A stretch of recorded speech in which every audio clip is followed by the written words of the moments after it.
नमस्कार प्यारे बच्चों, कैसे हैं आप लोग। उम्मीद है आप सब बहुत अच्छे होंगे। एक नया दिन, एक नई कक्षा।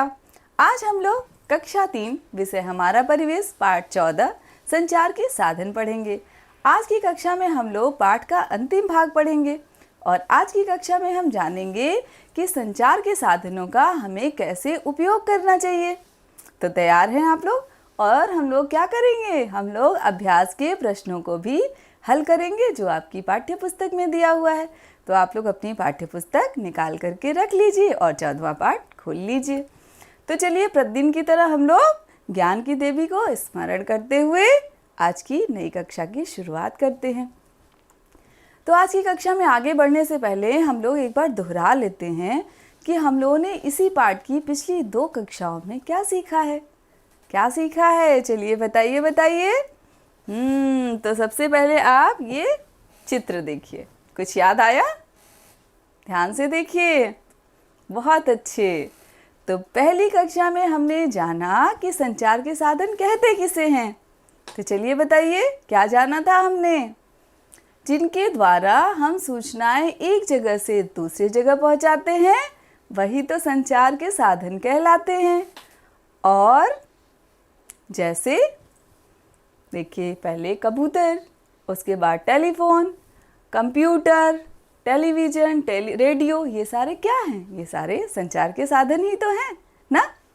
और दूसरे दिन की कक्षा में हमने क्या जाना कि बहुत समय पहले जब आपके दादाजी या उनके दादाजी थे, उनके पिताजी थे, उस समय संचार के कौन से साधन थे, उसके बारे में हम लोगों ने दूसरे दिन की कक्षा में जाना ना, कि पहले समय में संचार के कौन कौन से साधन हुआ करते थे। क्या आपने अपने दादाजी से बात की इस बारे में? जो आपको कार्य दिया गया था, जो आपको गृह कार्य दिया गया था, वो कार्य आपने पूरा किया कि नहीं किया? कर लिया होगा, आप सब तो बहुत अच्छे बच्चे हैं। तो दूसरे दिन की कक्षा में हमने जाना कि कैसे प्राचीन समय में लोग संदेशवाहक और कबूतर के माध्यम से अपनी सूचनाएं या संदेश एक जगह से दूसरी जगह तक पहुंचाते थे। और हमने ये भी जाना कि संचार के साधनों का कैसे क्रमिक विकास हुआ, कैसे कबूतर से लेके कंप्यूटर के युग में हम पहुँचे ना, दूसरे दिन की कक्षा में जाना। और हमने संचार के साधनों की उपयोगिता जानी, उनका महत्व जाना ना, कि कैसे संचार के साधनों में क्रांति आ गई। कंप्यूटर की वजह से हम लोग एक साथ बहुत से लोगों को संदेश भेज सकते हैं, बहुत से कार्य हमारे आसान हो गए। मोबाइल से हम घर बैठे बहुत से लोगों से बात कर सकते हैं। लेकिन वही होता है ना बच्चों कि हम अगर किसी भी चीज़ का दुरुपयोग करते हैं तो वो हमारे लिए हानिकारक हो जाती है, वो हमें हानि पहुंचाने लगती है। ऐसा ही कुछ इन संचार के साधनों के लिए भी है कि अगर हम इनका सोच समझ करके उपयोग ना करें तो ये हमारे जीवन में बहुत सी परेशानियां भी पैदा कर सकते हैं, बहुत से रोग भी पैदा कर सकते हैं। ऐसा ही कुछ राजू के साथ हो रहा है। तो मिलेंगे आप लोग राजू से। अब ये सोच रहे होंगे कि मैम ये राजू कौन है। तो प्रतिदिन की तरह एक छोटी सी प्यारी सी कहानी जिसमें एक संदेश भी छुपा हुआ है। तो चलिए आपको आपके दोस्त राजू से मिलवाते हैं। तो ध्यान से देखिए, यही तो है राजू। देखा कैसे देखकर राजू बहुत नज़दीक से बैठ के टेलीविज़न देख रहा है। क्या ये करना ठीक है? नहीं ना, ये तो बहुत गलत आदत है। हमें टेलीविज़न क्या करना चाहिए, एक निश्चित दूरी पे बैठ के देखना चाहिए ना। अगर हम बहुत पास से देखेंगे तो क्या हुआ? अब यही तो राजू बता रहा है कि उसके साथ हुआ क्या जब वो बहुत पास से टीवी देख रहा था। तो चलिए सुनाते हैं आपको राजू की एक प्यारी सी छोटी सी कहानी। राजू आप लोगों की तरह ही कक्षा 3 में पढ़ता है। किस क्लास में पढ़ता है? कक्षा 3 में पढ़ता है। वो अपने घर का सबसे छोटा और दुलारा है। तो बच्चों, जो घर में सबसे छोटा बच्चा होता है वो सबसे दुलारा होता है ना, और वो थोड़ा सा जिद्दी भी हो जाता है। और ऐसा ही लाड प्यार की वजह से जो है राजू थोड़ा सा जिद्दी हो गया था। वो किसी की बात ही नहीं मानता था और उसकी एक बहुत गंदी आदत थी। आपने देखा, मैंने शुरुआत में बताया कि वो बहुत नज़दीक से बैठ के टेलीविज़न देखता था और बहुत देर तक देखता रहता था, कार्टून देखता रहता था। और इस गंदी आदत के लिए उसके पिताजी, उसके दादा दादी, उसकी मम्मी सभी लोग मना करते थे, लेकिन वो किसी की बात मानता ही नहीं था और लगातार पास से बैठ के टीवी देखता रहता था। और बच्चों, आपको पता है उसके दादाजी जो बुज़ुर्ग थे, बूढ़े थे, उनकी तबीयत थोड़ी ख़राब रहती थी और राजू क्या करता था, उनकी कोई भी परवाह नहीं करता था और बहुत तेज़ आवाज़ में टीवी चला करके सुनता रहता था, देखता रहता था।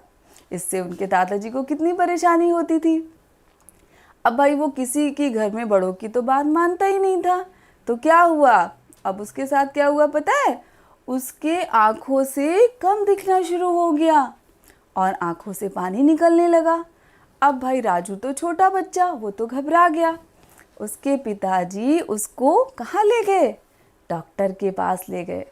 तो डॉक्टर ने बोला कि बहुत नज़दीक से टेलीविज़न देखने की वजह से, बहुत देर तक देखने की वजह से उसकी आँखें क्या हो गई हैं, कमज़ोर हो गई हैं, इसीलिए पानी निकलना शुरू हो गया। और अब डॉक्टर ने बताया कि राजू को चश्मा लगाना पड़ेगा। तो आप लोग चाहते हैं कि आपको राजू की तरह चश्मा लग जाए? चश्मा लगाना तो किसी को अच्छा नहीं लगता ना।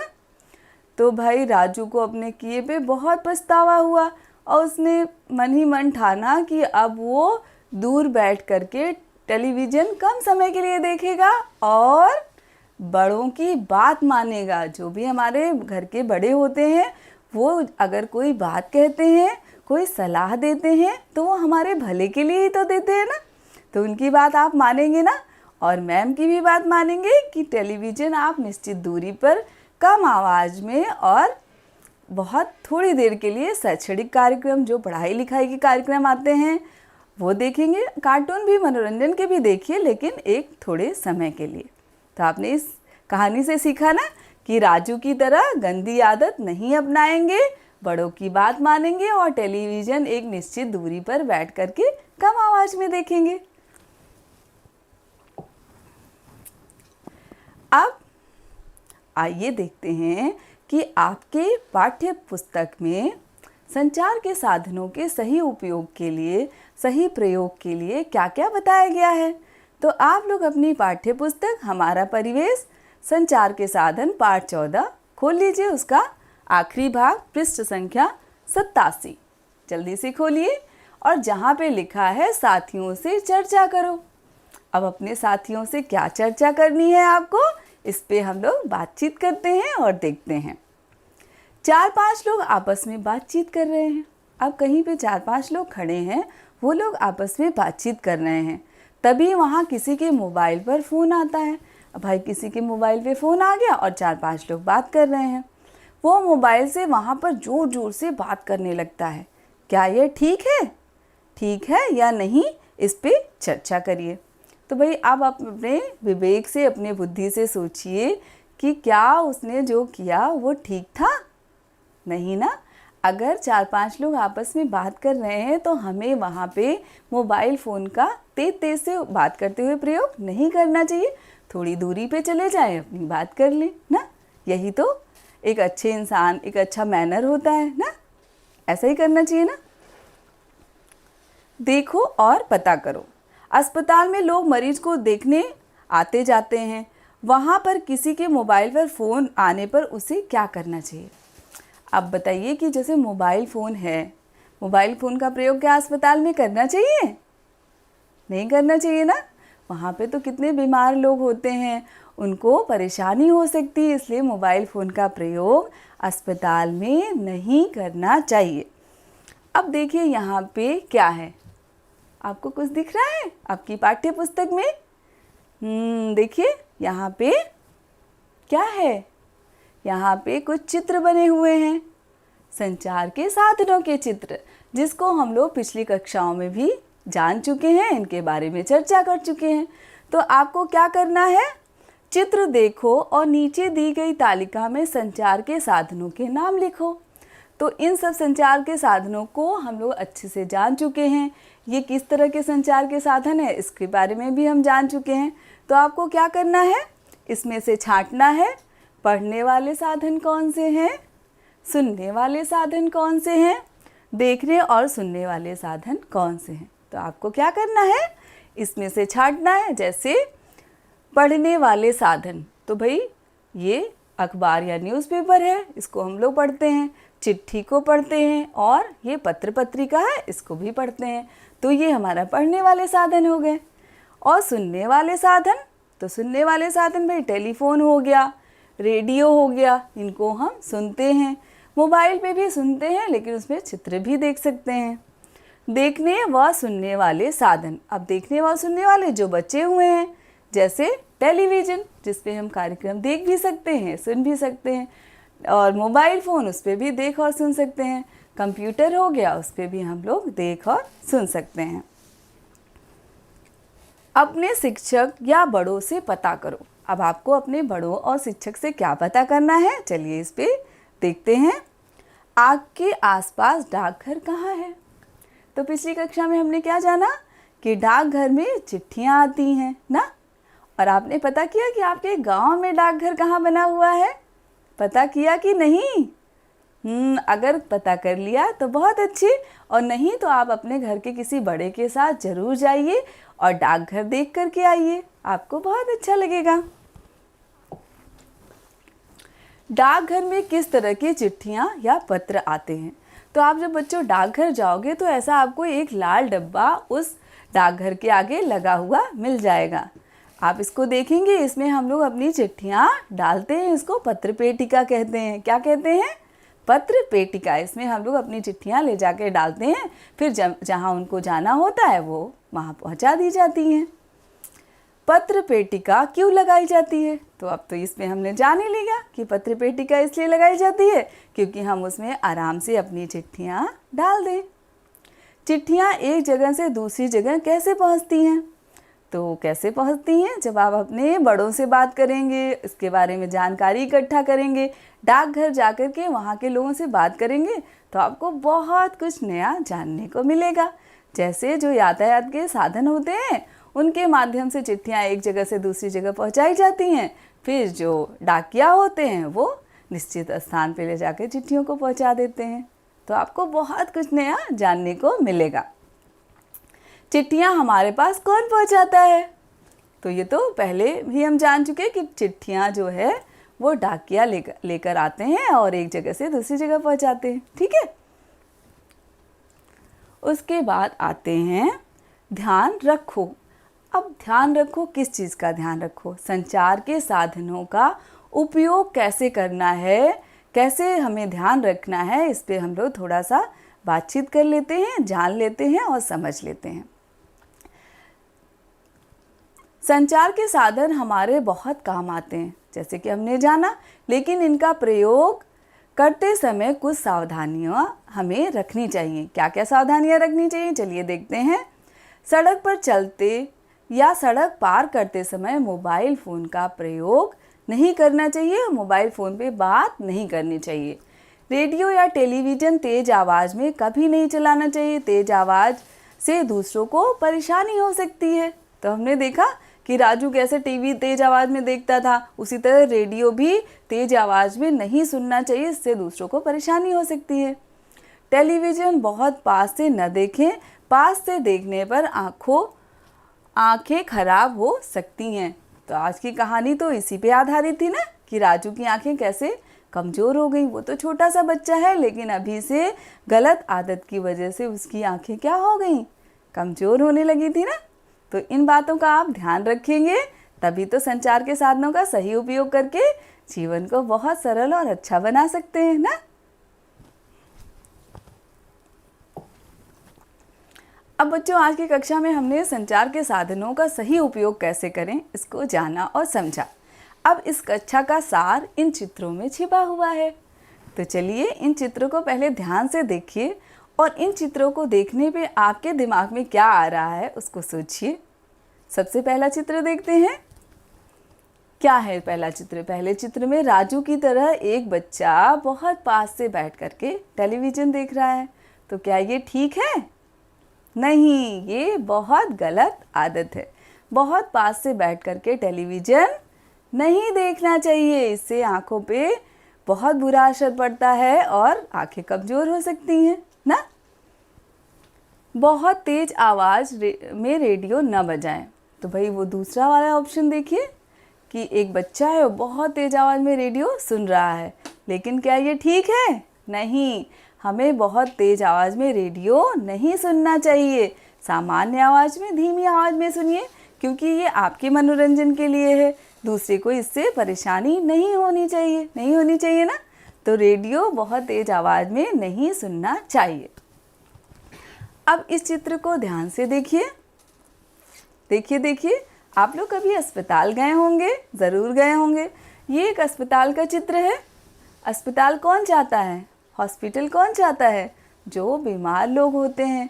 तो अगर हम अस्पताल में जा कर के इस तरह से मोबाइल के फ़ोन का प्रयोग करेंगे, तेज़ बात करेंगे, तो वहाँ के लोगों को कितनी परेशानी हो सकती है ना। तो हमें अस्पताल में मोबाइल के फ़ोन का प्रयोग नहीं करना चाहिए ना। अगर कोई करता भी है तो आप उसको समझाएंगे और मना करेंगे कि ये बहुत गलत आदत है। अब ये देखिए, एक सज्जन है, वो गाड़ी चलाते समय क्या कर रहे हैं?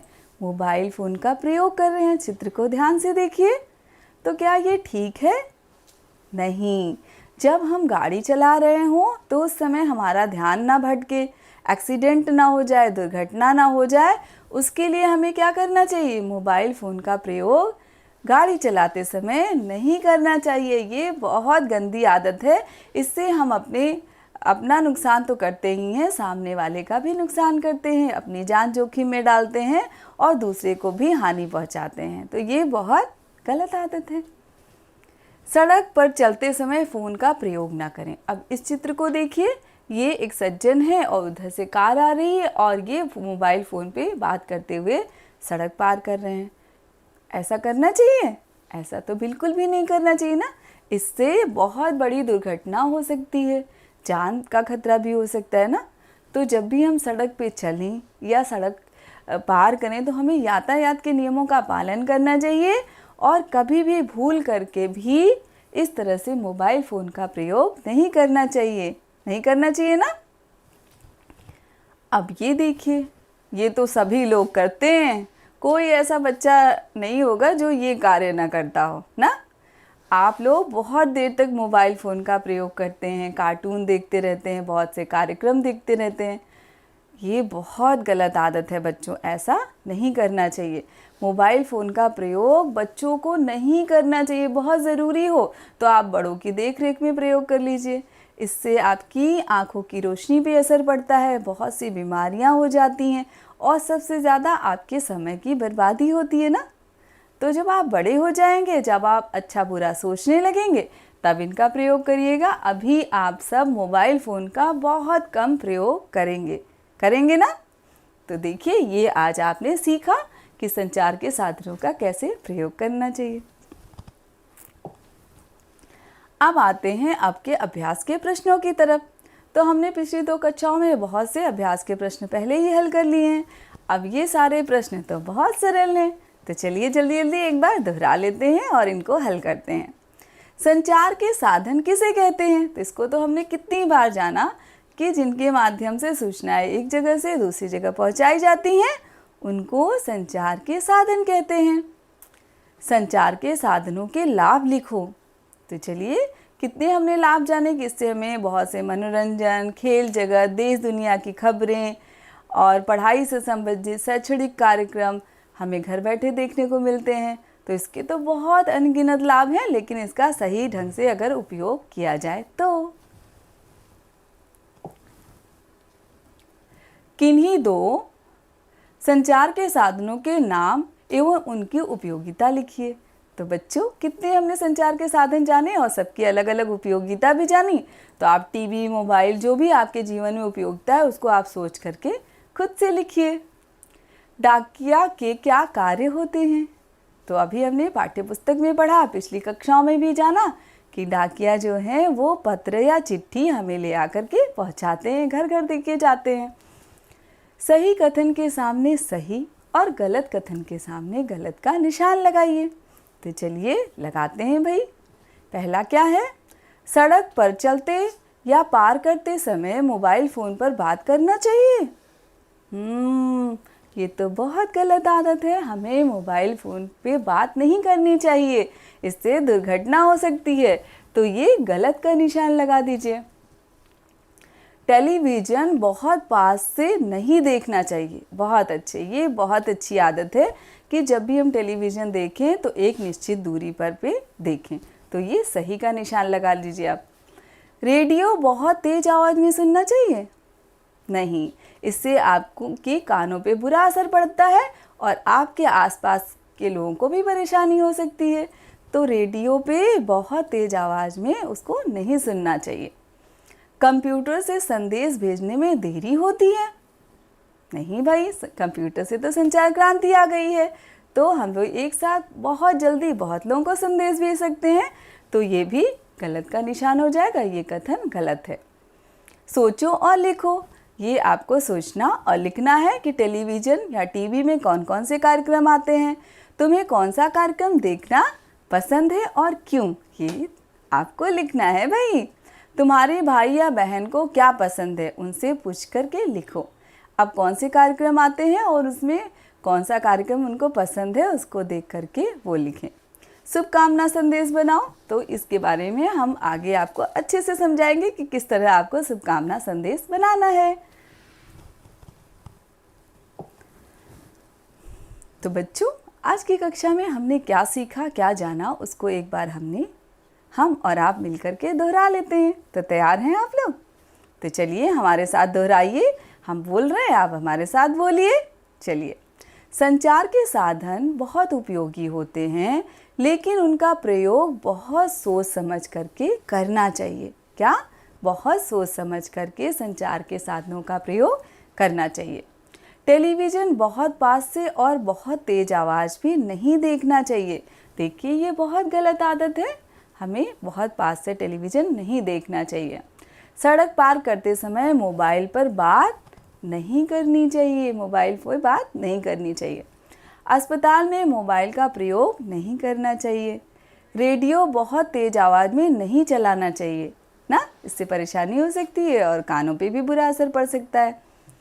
हमारे संचार के साधनों का जो संचार के साधन हैं, हम संचार के साधनों का सही प्रयोग करके जीवन को बहुत सरल बना सकते हैं और बहुत कुछ नया सीख सकते हैं ना।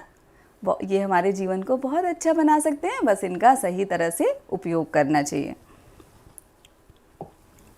तो भाई चलिए, आज की कक्षा में बहुत पढ़ाई हो गई। अब हम और आप मिलकर के एक प्यारी सी कविता गाते हैं। तो तैयार हैं आप लोग? और इस कविता में ही एक अच्छा सा संदेश भी छुपा हुआ है।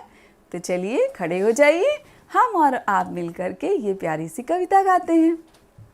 संचार के साधन है बहुत उपयोगी, संचार के साधन है बहुत उपयोगी, पर सोच समझकर प्रयोग करना है ज़रूरी।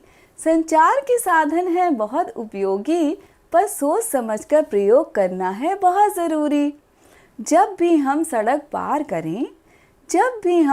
पार करें, मोबाइल पे कभी ना बात करें। रेडियो टीवी धीमी आवाज़ में चलाएं, रेडियो टीवी धीमी आवाज़ में चलाएं, ध्वनि प्रदूषण को दूर भगाएं। जब भी हम देखें टेलीविज़न, दूर से देखें, बनाएं अपना नियम। अस्पताल में न करें मोबाइल का प्रयोग, करें धीमी आवाज़ में बात, बचाए न शोर। कुछ सावधानी हम अपनाएं, संचार के साधनों का लाभ उठाएं। संचार के साधन है बहुत उपयोगी, पर सोच समझ कर प्रयोग करना है ज़रूरी। क्यों बच्चों? सोच समझ कर प्रयोग करना है ज़रूरी। तो देखा, ये कविता कितनी अच्छी और ज्ञानवर्धक है। तो इसको याद करिए, अपनी कॉपी में लिखिए और इसमें छिपे हुए अर्थों को समझिए।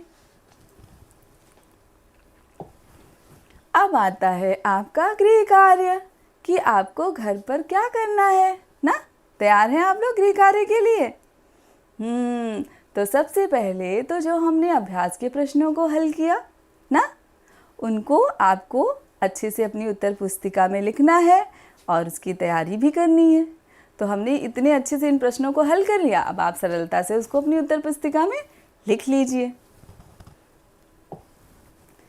और एक कॉलम था ना उसमें कि आपको एक शुभकामना संदेश बनाना है, शुभकामना संदेश कार्ड बनाना है। तो ये देखिए, हमने एक सुंदर सा कार्ड बनाया है। आप हमसे भी बेहतर कार्ड बना सकते हैं। शिक्षक दिवस पर अपने शिक्षक के लिए एक शुभकामना संदेश कार्ड बनाइए।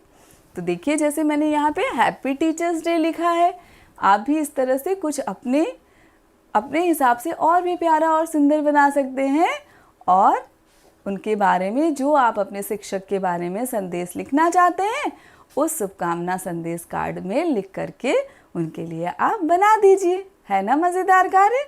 इसमें आप इस तरह के और जन्मदिन के कार्ड बना सकते हैं अपने दोस्तों के लिए। किसी का जन्मदिन है और आप उसके लिए अपने हाथों से एक सुंदर सा जन्मदिन का कार्ड बनाइए और उसमें एक प्यारा सा संदेश लिख कर दीजिए ना। देखिए उसको कितना अच्छा लगता है और आपको ये कार्ड बनाने में भी बहुत अच्छा लगेगा। अब देखिए दूसरा कार्य क्या करना है आपको। ये प्यारी सी गुड़िया है और ये है उसकी टेलीविज़न। अब आप टेलीविज़न में कौन कौन से कार्यक्रम देखते हैं उसको लिखिए। तो भाई अभी तो आप ये वाले देख रहे होंगे ना, जो आपको मैम आती हैं और पढ़ाती हैं। इसके अलावा आप कौन कौन से और कार्यक्रम देखते हैं उसके बारे में आप लिखिए। आपको वो क्यों पसंद है, उससे आप क्या सीखते हैं, उसको भी आप ज़रूर लिखिएगा कि आपके मनपसंद कार्यक्रम कौन से हैं और आप उनसे क्या क्या सीखते हैं। ठीक है, ये आपका प्यारा सा गृह कार्य है। तो प्यारे बच्चों, आज की कक्षा में हमने जाना कि संचार के साधनों का कैसे हमें उपयोग करना चाहिए। इस कक्षा में हमने ये सारी बातें अच्छे से सीख ली। हमने एक प्यारी सी कहानी भी सुनी, राजू की कहानी, उससे आपने सीखा। और हमने एक सुंदर सी कविता गाई। तो हो सकता है कि आपको ये कक्षा अच्छी लगी हो, अच्छी ही लगी होगी क्योंकि मुझे बहुत अच्छी लगी। तो मिलते हैं एक नए दिन एक नई कक्षा में। तब तक आप लोग अपने आसपास साफ सफाई रखिए, बड़ों का सम्मान करिए, उनकी बात मानिए और मिलते हैं एक नई दिन एक नई कक्षा में। तब तक के लिए धन्यवाद।